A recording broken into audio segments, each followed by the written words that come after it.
Graça e paz, irmãos. Muito bem-vindos para mais um vídeo do meu canal. Mais um vídeo onde a gente toma continuação da nossa leitura diária.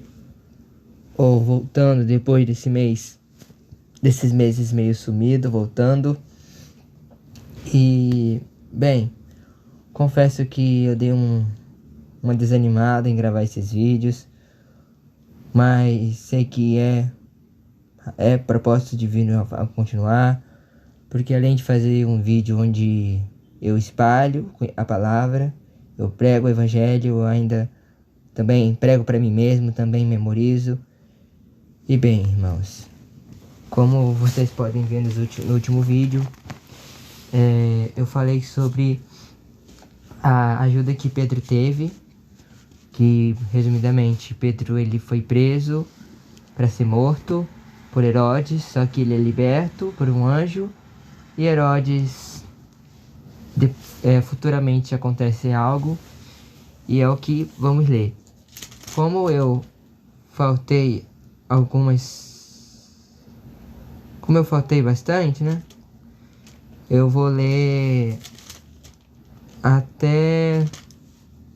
Vou ler as 2 páginas aqui, porque são curtas e dá para ler.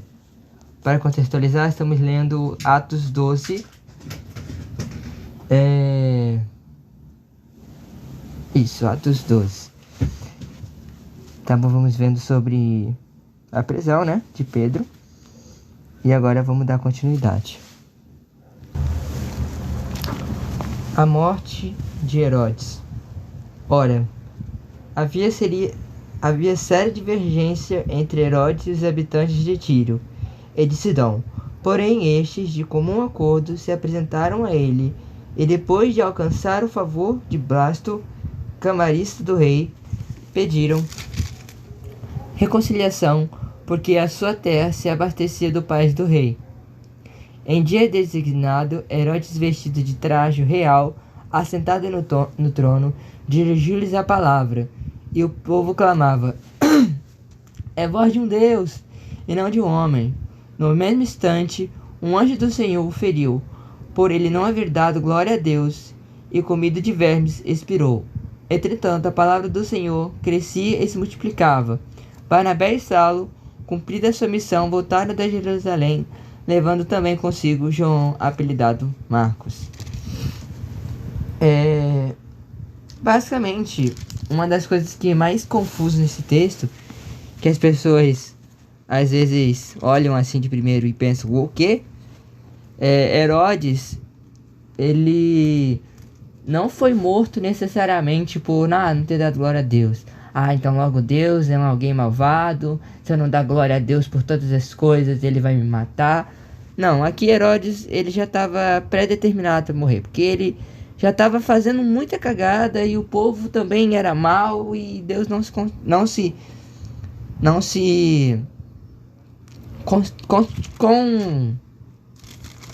como é que eu falo? Qual que é a palavra? Não se bate com o pecado. Então, foi, né? Enquanto isso, sem Herodes, né, morrido por vermes, a palavra do Senhor crescia e se multiplicava, e Barnabé e Saulo, cumprida sua missão, voltaram a Jerusalém. Eles estavam na missão e voltaram.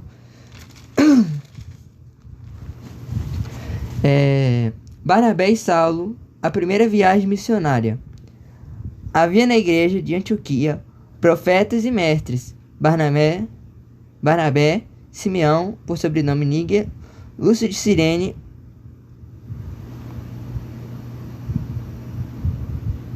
gente, que doido, gente, eu tive uma coisa aqui, foi mal. Pensei que eu tava no texto errado, mas tá certo. A primeira viagem missionária. Barnabé e Saulo, primeira viagem missionária. Na igreja de Antioquia, profeta Níger, Lúcio de Cirene, Barnabé, Colossos, Herodes, Tetraca e Saulo. E servindo eles ao Senhor, exejuando, disse o Espírito Santo: separai-me agora, Barnabé e Saulo, para a obra que os tenho chamado. Então, jejuando e orando, e impondo sobre eles as mãos, os despediram. Desculpa pelo meu corte seco. é porque eu já li esse texto algumas vezes, já reli, só que eu não fiz o vídeo, então, eu não gravei, então eu vi assim, eu pensei que eu já tinha lido, mas não. Eu já vi eu já vi esse texto, já li esse texto muitas vezes, eu não continuei minha leitura, infelizmente. Aí eu tô tendo déjà vu aqui. Então, jejuando e orando, impondo sobre eles as mãos e despedir. Então, que basicamente os, os que estavam lá em Antioquia, o Senhor, o Espírito Santo falou para separar eles e eles foram fazendo a obra lá. Ele mais o mágico. Nossa, que eu tô tendo déjà vu mesmo. Enviados, pois, pelo Espírito Santo, desceram a Selência e dali navegaram para Chipre. Chegando a Salamina, anunciavam a palavra de Deus nas sinagogas judaicas. Tinha também João como auxiliar.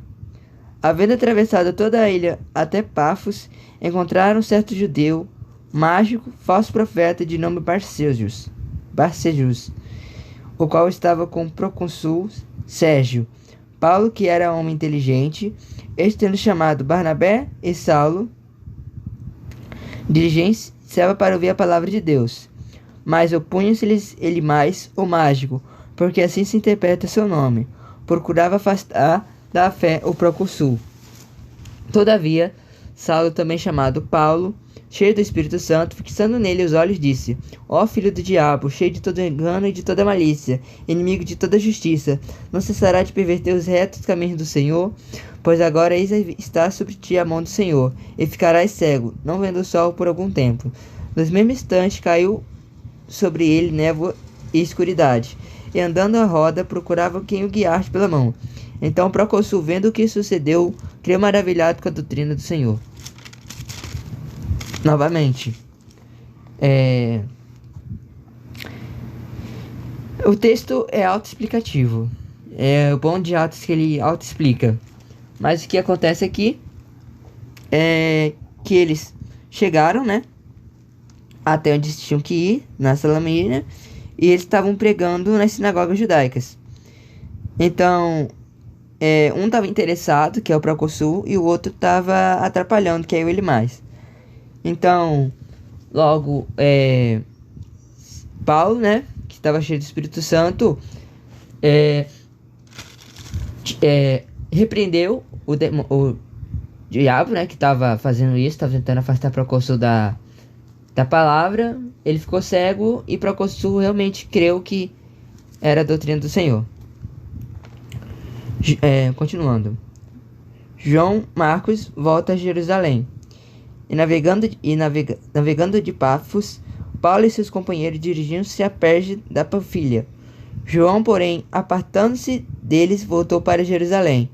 Mas eles, atravessando de Perge para Antioquia de Pisídia, indo num sábado da sinagoga, assentaram-se.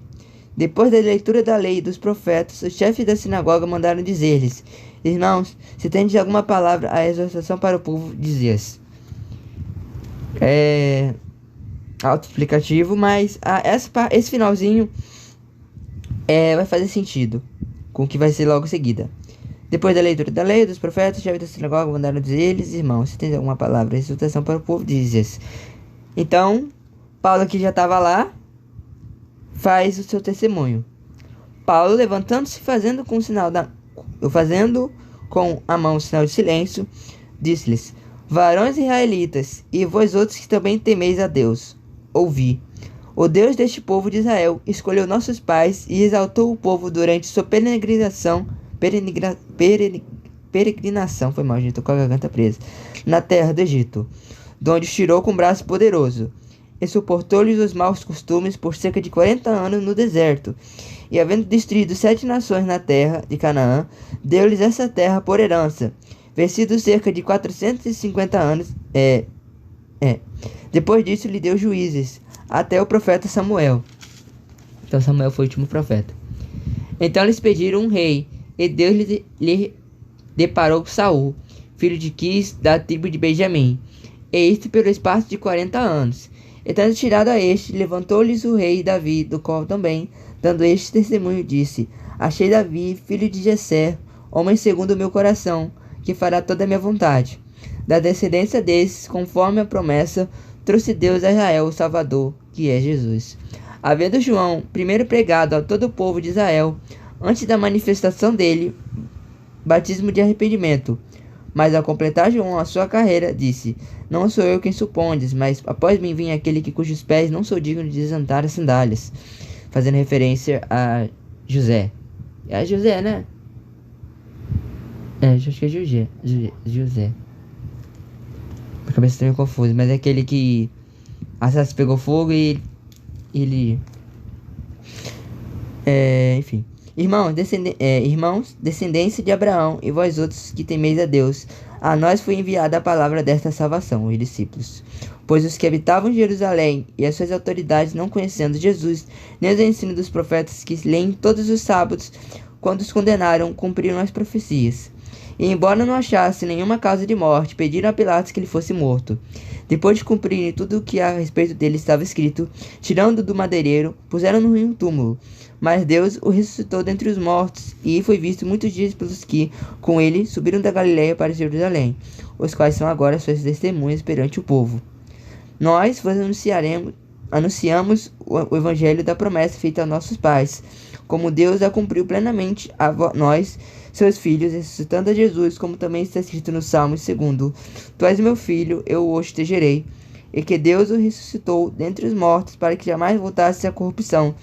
Desta maneira eu disse: E cumprireis a vosso favor as santas e fiéis promessas feitas a Davi. Por isso também diz em outro salmo: Não permitirás que o teu santo veja corrupção. Porque na verdade, tendo Davi servido a sua própria geração, conforme o desígnio de Deus, adormeceu, foi para junto de seus pais e viu corrupção. Porém aquele que Jesus ressuscitou não viu corrupção. Tomai, pois, irmãos, conhecimento de que vos anuncia a remissão de pecados, por intermédio desse, e por meio dele todo que crê é justificado de todas as coisas das quais foram por ser justificados pela lei de Moisés. Notai, pois, que não sobrevém o que está dito nos profetas. Vede os desprezadores, maravilhai-vos e desvaneci, porque eu realizo em vossos dias obra tal que não creis se alguém vos a contar. É um versículo bem grande, mas que anuncia o evangelho de Jesus. Paulo, ele foi bem cirúrgico, não sei se esse é o termo, vamos botar esse termo, foi bem cirúrgico, porque ele estava numa reunião judaica. E logo eles perguntaram se tinha alguma exortação ao povo. Paulo, sendo esperto como ele é, como é citado aqui, falou, tem. E nisso ele prega sobre Jesus aos israelitas que lá estavam. Por quê? Porque foi um boom danado quando Jesus foi crucificado. Não é à toa que quando Jesus é crucificado, eles escrevem, eis aqui o rei dos judeus. Então, Paulo, ele, como a testemunha, ele professa, ele conta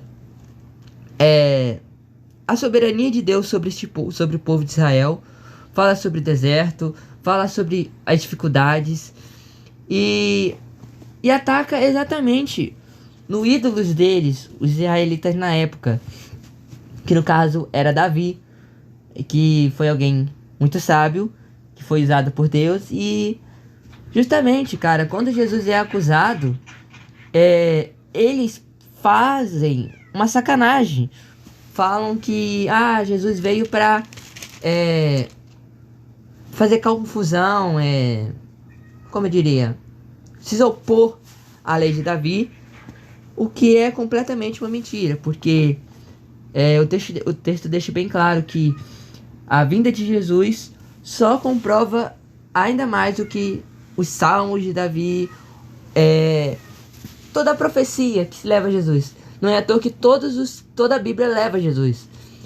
Então, Paulo fala que exatamente ao fazerem, eles cumpriram as profecias e fizeram exatamente aqueles que eles não fazem. Ou seja, chamou eles de hipócritas, falando que eles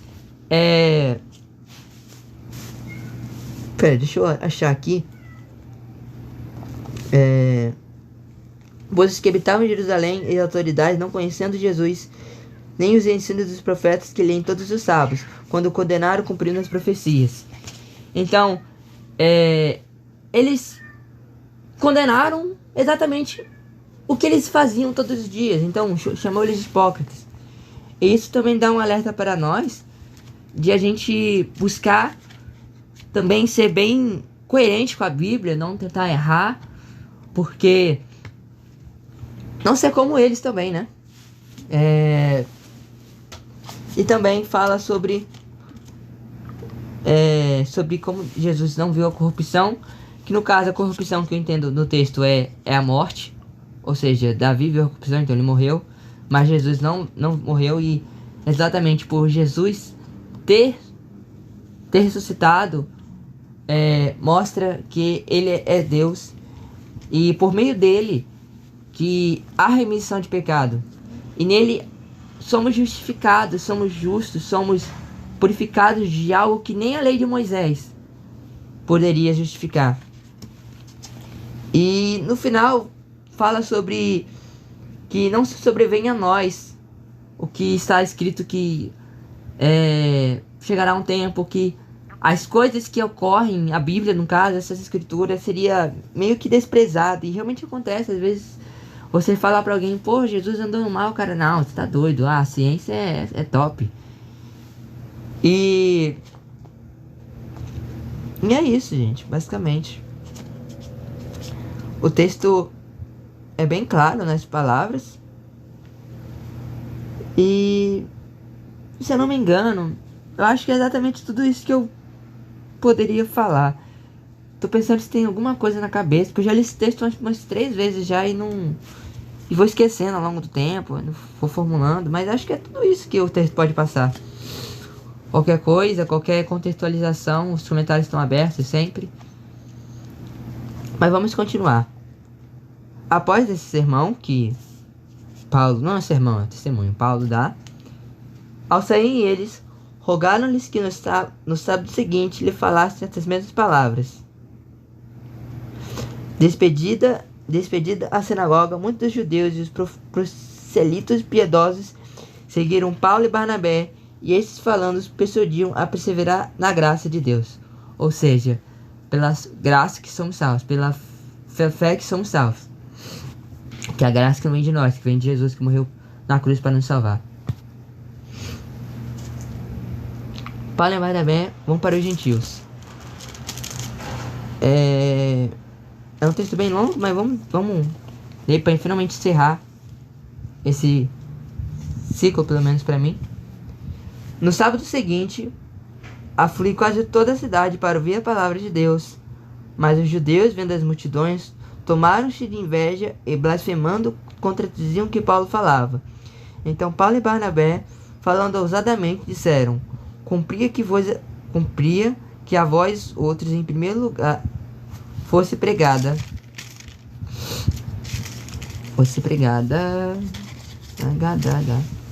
a palavra de Deus, mas postos que a rejeitas, e a vós mesmos vos julgais indignos da vida eterna. Eis aí que vos volvemos para os gentios, porque o Senhor assim nos determinou: eu te construí para a luz dos gentios, a fim de que sejas para a salvação até os confins da terra.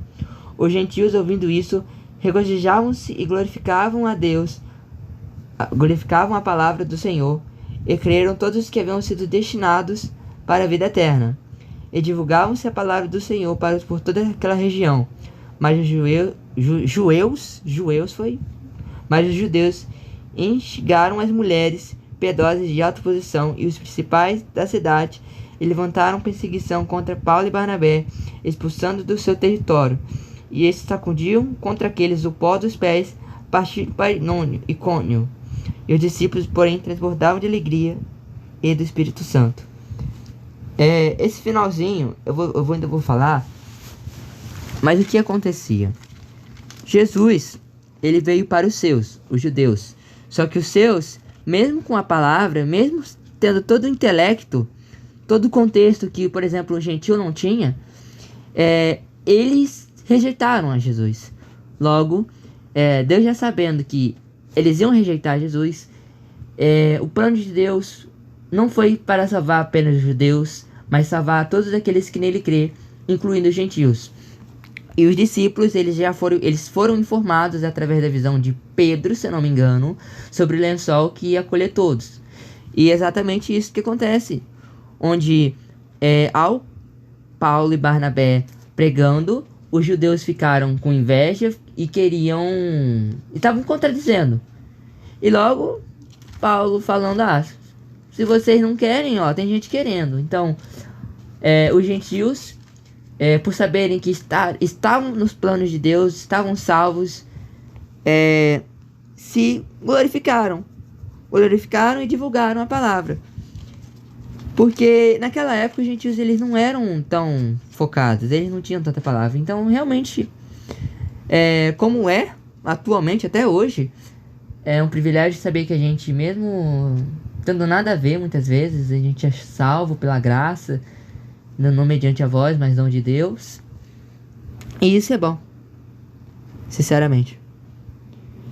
E esse finalzinho, 51, fala sobre algo que Jesus fala lá no finalzinho, que se eles irem para uma cidade e eles não receberem, era para tirar a poeira do pé e seguir em frente. Então não é ordem de Jesus que eles não se importarem. Não, eu vou ficar aqui. Não, vai, vaza, pregou aí, aceite quem quiser e vaze.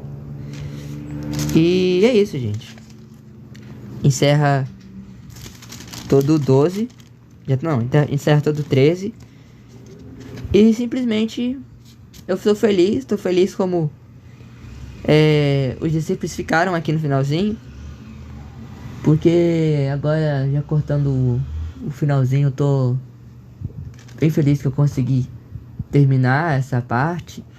E quero continuar lendo, não quero deixar que o desânimo, não quero deixar que a tristeza me consuma, não quero não.